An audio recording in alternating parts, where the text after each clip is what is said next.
from the story of King David and Goliath, we learned the following 4 organizing lessons. Number 1, the giants might not be our problem, but we gotta fight it. Them giants may not be our fault. We didn't create the system. We didn't make Jim Crow and Jane Crow and Little Crow. We didn't make none of them. But if we don't fight them, who else will? If the older generation is not fighting the giants, we have to. So number 1, these giants might not be ours.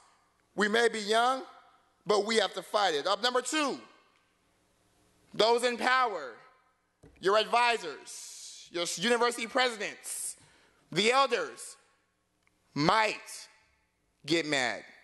Whenever you're doing movement work, whenever you're organizing, whenever you're fighting against the status quo, the elders won't, more likely than not, agree with you. But if you know it's true, you have to do it anyway. That's point 2, the elders might get mad. Point 3, David said, I fought a lion, I fought a bear, and I'll beat this giant too, because he's been prepared and you've been prepared. We weren't born BC before crack. We were born after all that, so we've been through a lot.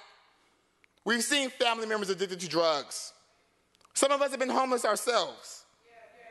We were born in a time of budget cuts, a recession, 2, 3 wars, massacre. We've been prepared. This ain't new. So you've been prepared for this. So all the things you went through at this point was preparation for this larger giant. Point 3, you've been prepared. Point 4, we hammered on this all day, but I'm going to say it one more again. You got to use what you have. They didn't have Facebook. They didn't have a Twitter.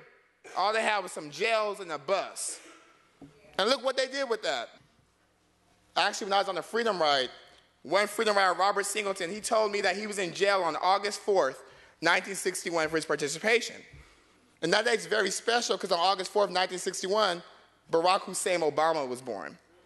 So from that lesson, he said, Michael, what are you doing today to make sure that a little boy born today, 50 years later, has a chance to be president?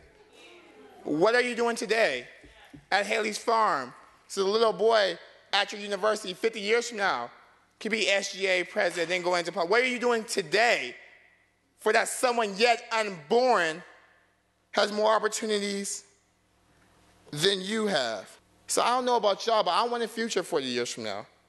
I want the same little black boy from Stockton, California, 50 years from now, who was born today, to have every opportunity that I had and more. So we start with a rhetorical question. Who knows? Maybe you're at Haley Farm for such a time as this. And we will end it with a rhetorical question. Is there one person from Morehouse? Is there one person from Spelman? Is there one person from Lincoln? Is there one person from Jackson State? Is there one person from an HBCU who will stand in the gap for a child not yet born